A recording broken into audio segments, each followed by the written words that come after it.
Welcome back to Muscular Dystrophy Warrior. Just like the last video, in every video, a moment of silence for all the fallen warriors who sadly lost the battle to muscular dystrophy.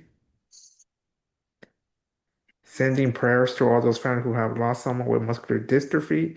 Today, I'm joined by Wheelz the Rapper, an artist who lives with muscular dystrophy and expresses his story through music. We're going to talk about his life, his journey with muscular dystrophy, and how music became part of his voice. Wheelz, welcome to the channel, and thank you again for being a guest on my channel. For sure. Thanks for having me. Okay, first question. For people who may not know you yet, can you introduce yourself and tell us a little bit about your life growing up with muscular dystrophy? Sure. I was diagnosed at 4 years old with Duchenne muscular dystrophy and eventually got confined to a chair about 7 years old. Wasn't able to walk anymore. It Mm, was just it was too hard for me, too straining to, stay walking, and I was hurting myself a lot, like falling down and stuff and having issues with that. And well, first off, my name is Larry Ryan Schmidt. I usually go by Ryan, but when I was hmm younger, I went by Young Wheels. I had a caregiver. He was like, "Hey man, you should try rapping there, and coming up with some music." And back then, I couldn't even rhyme two words together, so I was like, I don't know about that. So, Yeah. hmm but that was my first nickname, Young Wheels. And Okay. then eventually later on in life, I wanted to be a basketball player when I was young and wasn't able to do that due to the Duchenne muscular dystrophy. It kind of took that dream away.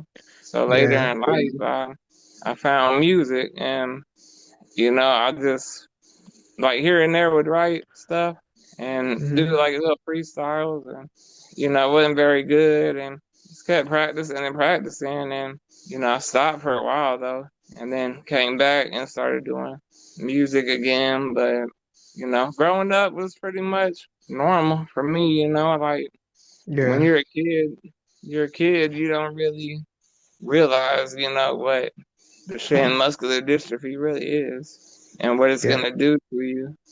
hmm I agree. I agree with the basketball dream. I was the same as you, wanted to play basketball as well. I stopped walking around 11, so you stopped a little younger than I did.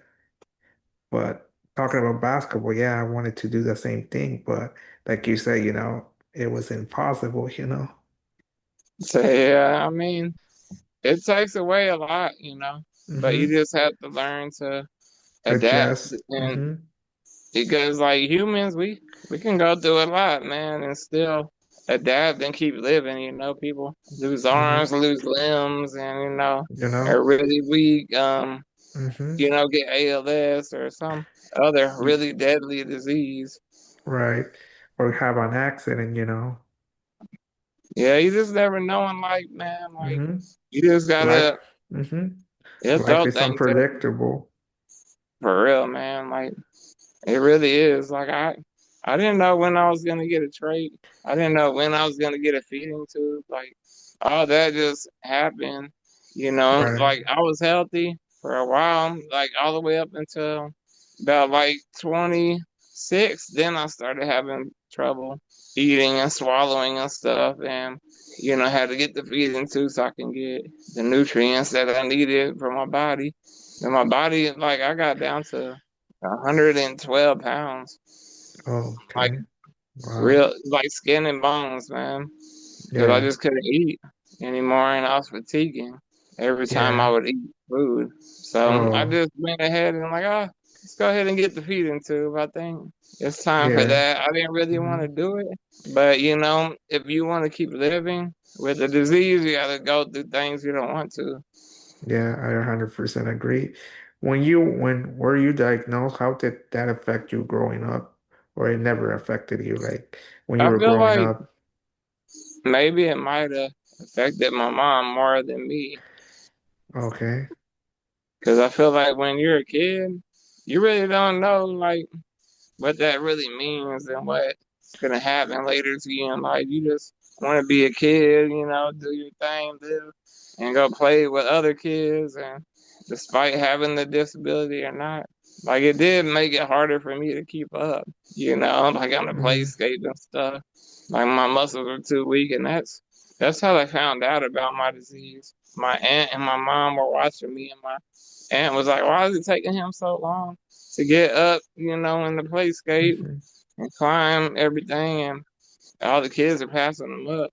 And so, from there, went to a neurologist and went to a couple of them because a few of them are like, "Oh, nothing's wrong. It's just, he's losing Hmm. his balance and stuff. He'll get better." And then my mom's like, "Nah, it ain't that." So she just kept going and kept pushing and pushing, and eventually they diagnosed me with Duchenne muscular dystrophy. And my mom was like, "What the heck is that?" I Yeah. had no idea what it Hmm. was. What were some of the biggest challenges you faced as a kid living with muscular dystrophy? I think you kind of explained a little right now.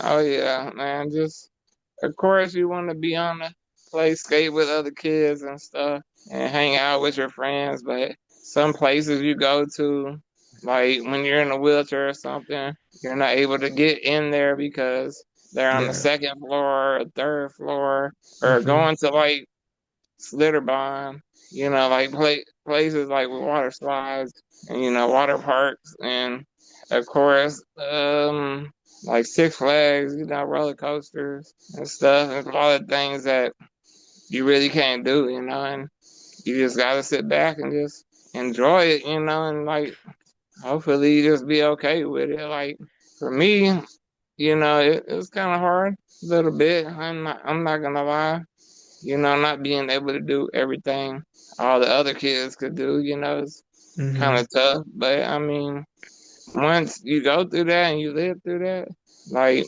eventually you just learn to live, that way of life and just not Yeah. being able to do every little thing. Like right now, I can't go swimming no more. Like I can't play the video games like I used Yeah. to play. A lot of things have been taken away because of this disease, and I feel like more when I was younger, it was a little easier, but still had my ups and downs Hmm. with the disease and stuff.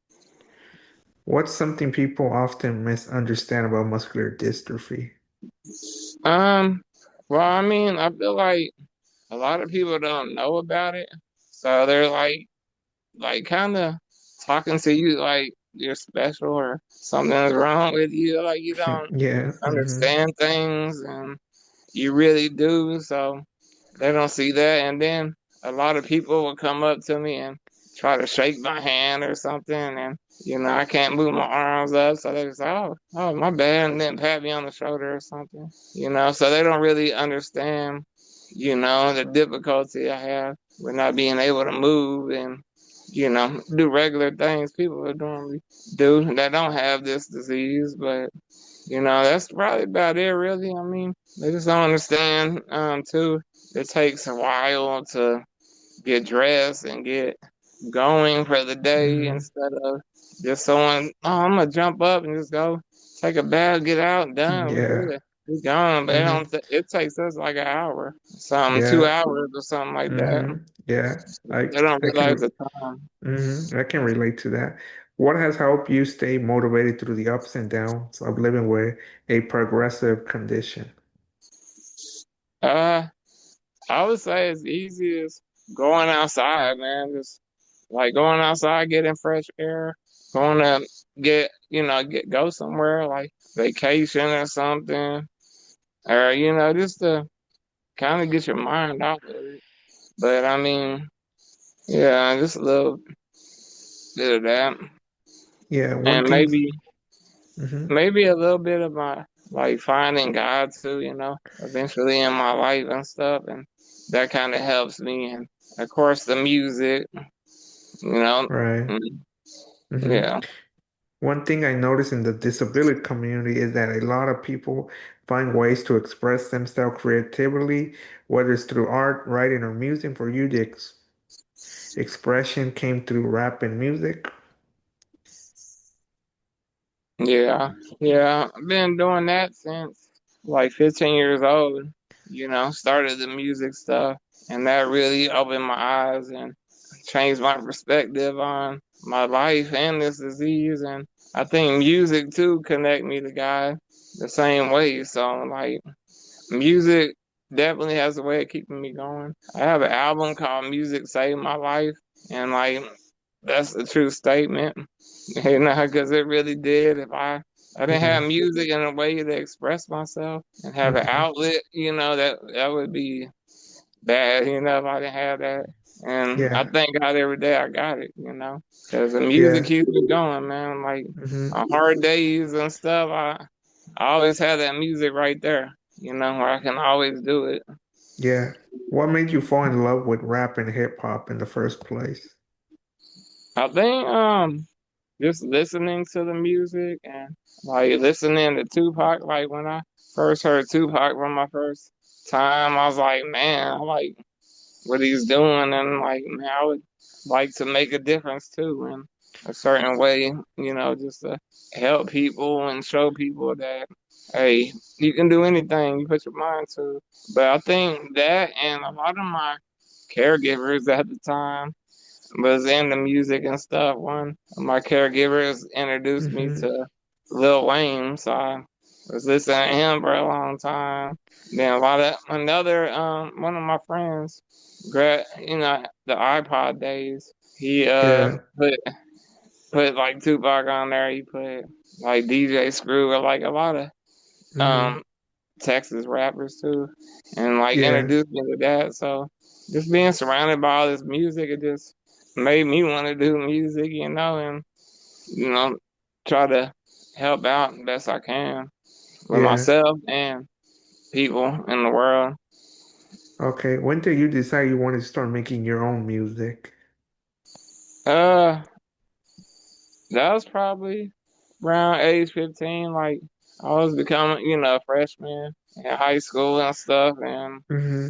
eventually just one day I just started writing, and then I got hooked up with a guy that was a DJ, and he put me to a producer, and a producer, we talked and Hmm. everything, and he sent me to another producer, so ended up Yeah. getting in touch with him, and then I Hmm. was like, to that point, I had him, he could make beats and everything, and I had a Yeah. recording studio, so I was like, Hmm. oh, let's try it out, but also before that.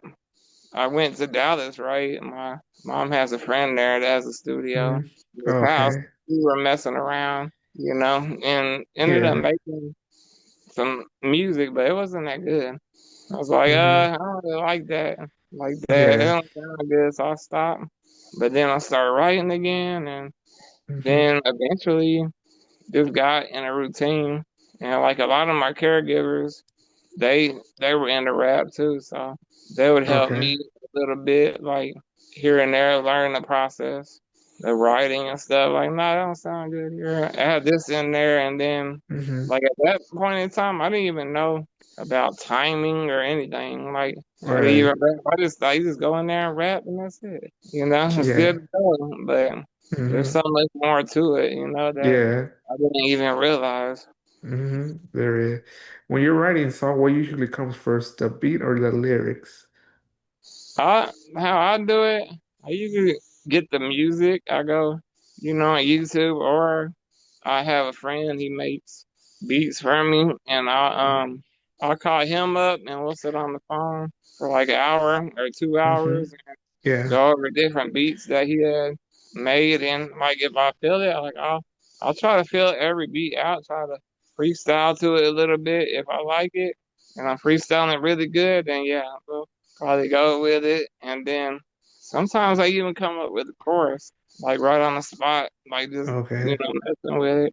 And I'm like, all right, yeah, this is good, and then go from there, and then write usually the chorus first. I like writing the chorus first because that, puts the whole song together. And then you just, whatever you write about in the chorus, then your verses will kind of mimic that. Okay. What inspires your lyrics the most? I would say a girl that I like, you know. She really helps Okay. me think of a lot of good love songs and stuff. And then Okay. of course, you know, God, of course, you know, like he helps me write those songs that I wanna motivate myself or motivate people. That's kinda how I write like a chorus, like how I don't get like writer's block and stuff. I just think about what would someone tell me, like to inspire me, you know, and I Yeah. kind of use that, like keep going, don't stop, you're gonna make it, go to the top, you know, stuff Yeah. like that, man. Just Okay. Okay. Nice. trying to Nice. motivate. Yeah. Motivation's important. Does living with muscular dystrophy influence the stories you tell in music?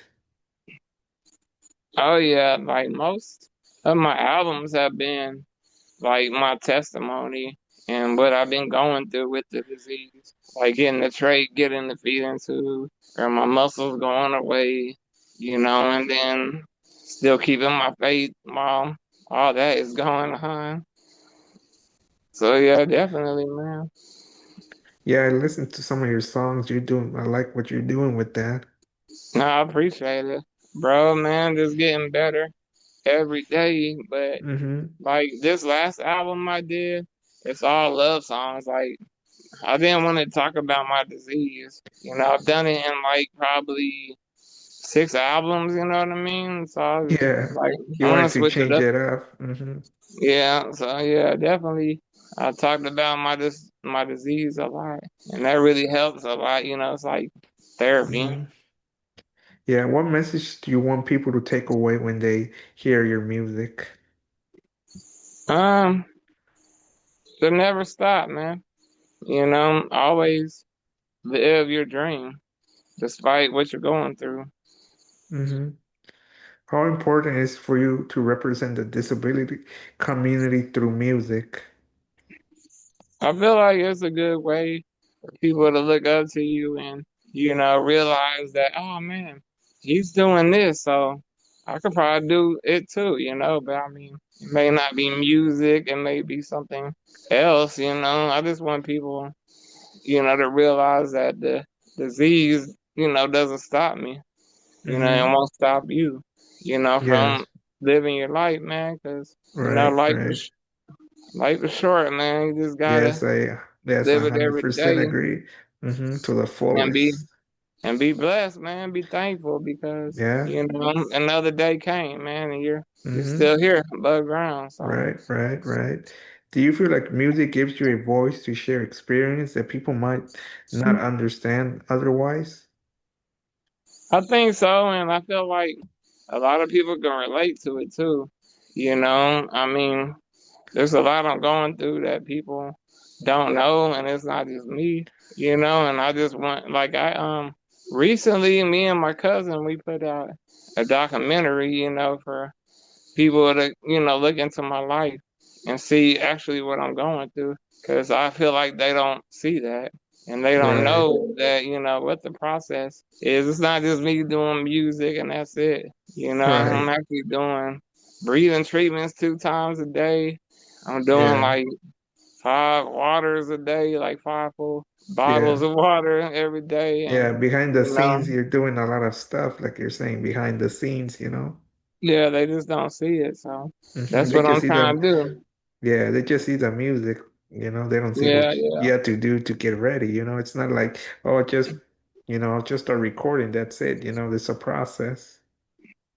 Definitely, man. Like, you know, it takes a while just for Hmm. me to get up, you know.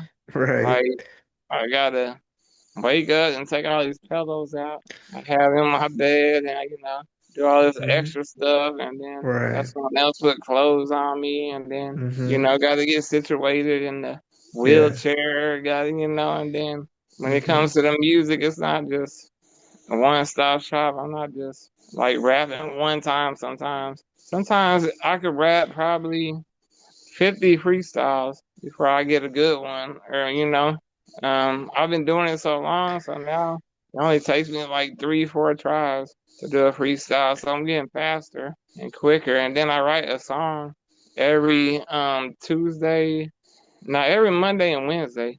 I write a song Tuesday and Thursday. I record the song, and then Wednesday you do like a little video every week just to tell people how I'm doing and stuff.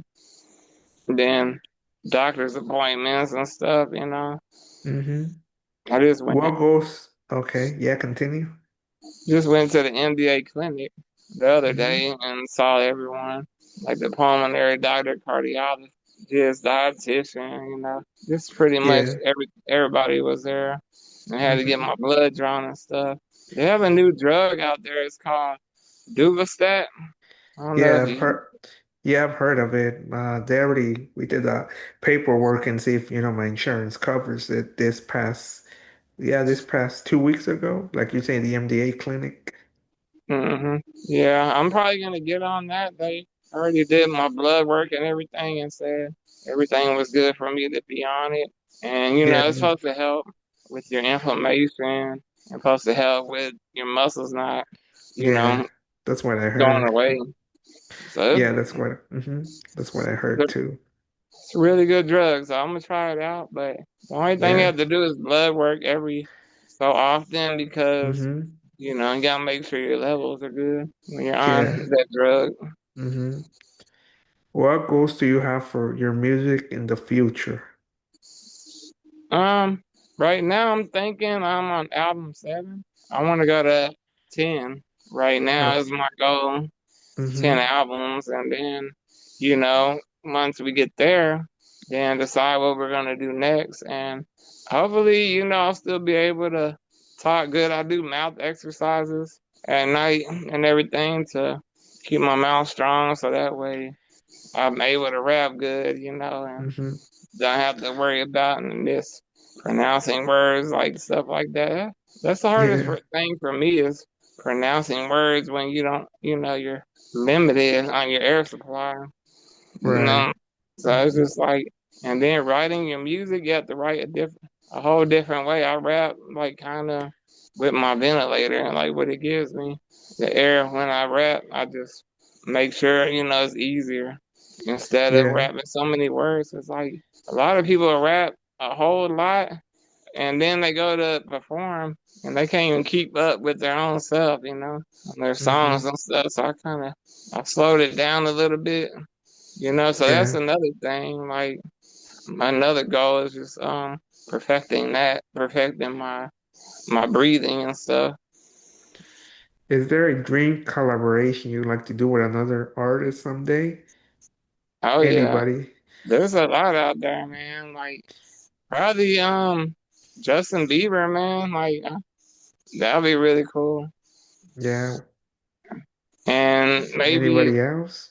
couple of country people, maybe Luke Combs get him on a chorus, and then Mm-hmm. kind of do like Big X and Plug rap on the verses and stuff, and then the country kind of song. That's what I really wanted to do is do a little bit of country, but Yeah. have rap in it too. Yeah, that'll be nice. That'll be. What advice would you give someone with a disability who wants to pursue music?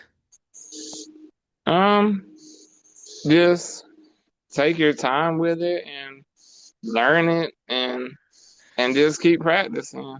Keep writing every day and you'll get better and better. Like when I first started out, I sucked. Like I can admit that, I wasn't very Yeah. good, but it's already like 17 years in, and I'm Yes. still learning. Like there's nothing that stops. It keeps going, man. Keep learning the whole time, man. It's just not, like another thing I did.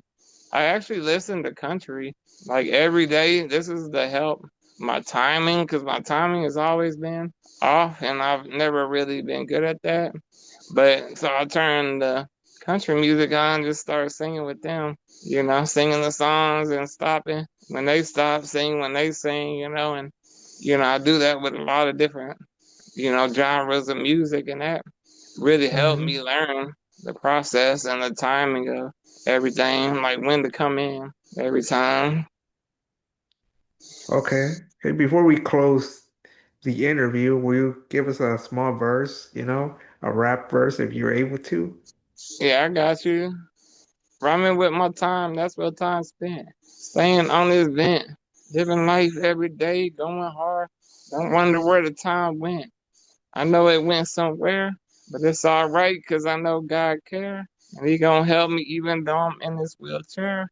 Turn the music up where they can hear it real loud. You know, when I roll it round, never turn it down. Speakers on the back of my chair. That's how it's been. Living this life even though I have this sin. They told me I wasn't gonna win. They told me the end was coming, but I kept going every day because I knew I had something deep down. Man, I'm thankful every day that I'm above ground and we still going, living this life, keeping God in my life as I know it, doing what I gotta do, going through the pain, but I don't show it. Yeah, I don't know. Well, thank you for that verse. You did good. You did great. You did great. I appreciate you coming on the channel and sharing your story, your music journey. Conversations like this show that people with disabilities are artists, creators, storytellers. Before we wrap up, let people know where they can find your music and follow your work. Sure, I'm on Spotify and of course Wheelz the Rapper. So you can get me on there. Of course, Hmm. TikTok Wheelz the Rapper, Okay. Instagram Wheelz the Rapper. You know, pretty much everywhere Wheelz the Rapper, but on my YouTube too? Facebook, I don't really. YouTube, yeah, Okay, Wheelz the okay. Rapper. So yeah, everything Wheelz the Rapper, man. So I'm just trying to keep that going, man. Okay. Thank you guys for watching. If you enjoyed this interview, make sure to like, subscribe, and share. And remember, your story matters. And you guys already know how I finish my videos with MD Warrior out. Until next time.